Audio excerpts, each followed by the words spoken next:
If I were to start my pre-retirement now, this is what I would do. I would design my life around an anchor. One thing, maybe two things.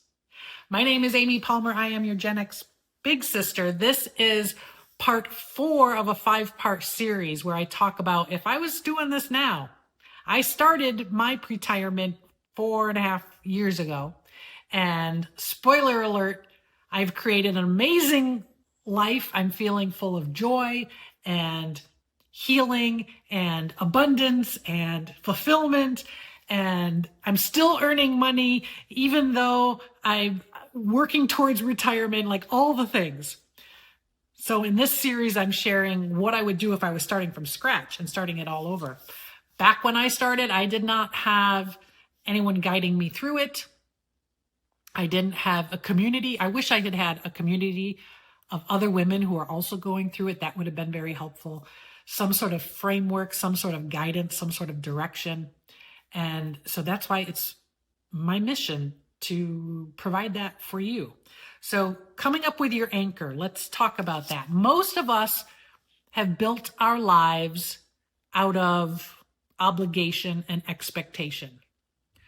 What we have felt responsible for, what we have felt obligated to do. And a lot of that has been around the roles that we fill, and what we think that is supposed to look like. We were handed a blueprint of this is what it takes to be a good, happy, fulfilled woman. This is what the world expects of you. And if you want to be successful, these are the things that you need to do. And most of us built our lives according to that plan, or tried to build our lives according to that plan. We went to school, we got a career, we got a good job, we found a partner, we built a life, we built a family. So many of us are like, everything sort of was predefined for us.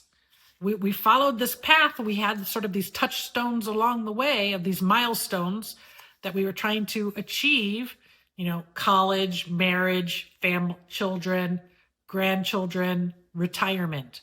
And somewhere in there, you're having a career that funds it all. And so we just kind of let things happen. And then as women, most of us focused our life on other people's needs and expectations and obligations. For those of us who are solo, it comes out differently. It wasn't necessarily, I didn't build my life based on having a partner or having children, but I built a life based on wanting a partner and wanting children. So a lot of the decisions that I made in my life were somehow connected to that hope and dream and expectation that was placed on me. And decisions such as the jobs and careers that I took on, the places where I've lived, I always had that blueprint in the back of my mind. It wasn't until very recent years that I've figured out how to break free of that. And that's what I'm talking about. That's what I want to help you break free of now. Instead of having your life sort of built for you, it's about getting in the driver's seat and figuring out, what do you want that driving anchor to be? What do you want your North Star to be? And you can figure out what that is for yourself, but as an example, you could have an anchor of energy. I want to build my life based on good energy, positive energy, and something that is healthy for my energy. Or I want to build a life around freedom. I want to build a life around connection. Those are samples of anchors that you could decide is your North Star and is guiding your way. If you come up with something different, you could say, well, mine is blank, whatever it is that works for you. And that ends up being sort of your guiding force. So the old way is you're letting things around you dictate your life choices, your life decisions, and your life design for you. The new way is you're in the driver's seat. You're deciding what your anchor is. You're deciding what your North Star is, and you're deciding the path that you're going to take. And that's what ends up giving you a feeling of peace, feeling in alignment, feeling purposeful and intentional with what you're doing.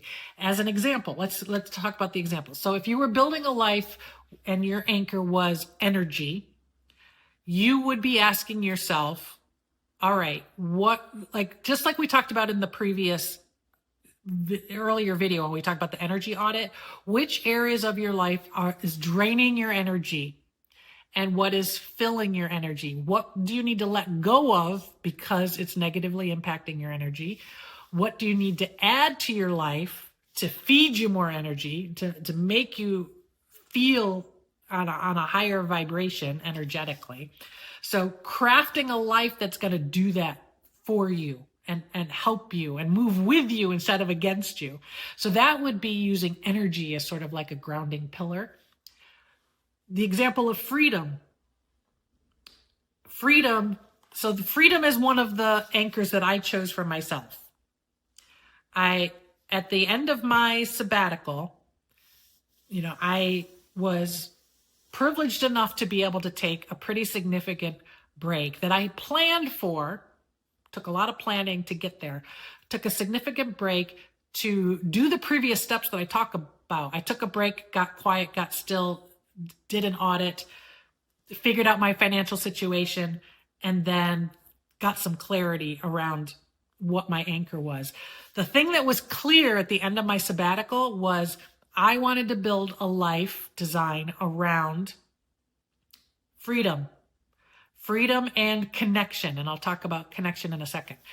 So it depends on what freedom means to you. For freedom, for me, flexibility. And it meant flexibility and freedom of location, where I am, where I go, where I spend my time. It also gave me freedom and flexibility of what I choose to do to make money, who I choose to work with, who I choose to spend time with when I'm making money, who I choose to spend time with, period, how I choose to spend my time. Freedom of time. I learned, and this took me a while, I learned that I wanted an appointment-free calendar as much as I possibly could. I did not want a day filled with obligation after obligation after obligation after obligation. I wanted to be able to do good work, have an impact, bring value, but do that in a way that wasn't attached to a clock or a calendar so much. So that was a little bit of what freedom looked like for me. And so that's what made me decide to live a nomadic life and to travel around and be able to work remotely and to do remote work for a variety of clients and being able to pick and choose the projects and the clients that I work with. That to me is freedom and flexibility. So think about what that is for you, if that's an important anchor. And then the other anchor that I chose was connection. People. Who do you want to spend your time with? Who do you want to be near? So I was combining that together, freedom and connection. I wanted to travel around so that I could be near the people that I love and the people that I wanted to either continue the connection that we have or deepen the connection to something that I aspired to. And in order to do that, I needed some freedom and flexibility to be able to do that, because all of those people who are sprinkled around the world, they weren't going to magically all come together and we were all going to move together to some. That would be like my dream. If we all could move to this beautiful little beach town and I was surrounded by everybody that I love, that would be ideal. That's not reality. So the way that I experience that is through movement. I get my beach time. I get to be connected to place, but I do it with people that I know and love, and I get to see them and spend quality time with them. And I plan my travels around my people. So think about what your anchor is and think about how that can be your North Star, And just know that that anchor, whatever you choose it to be, that is now your filter. That is now your, what's the word? I don't know, like your test, your something test. I don't know. Somebody's going to think of what I'm reaching for, but it's going to be the framework and the filter that you're going to put any life decision that you're making, and particularly any significant life experience, a life decision that you're making. You're going to put it through the lens of your anchor and see if it is in alignment with how you truly want to live your life. And you'll start to make choices and start to make changes and start to make tweaks based on your anchor. And it's going to feel like more and more like your lifestyle just fits like a glove, and you're just in alignment and you feel very peaceful about it. So let me know what your anchor is. I'd love to hear what you come up with. My name is Amy Palmer. I am your Gen X big sister signing out.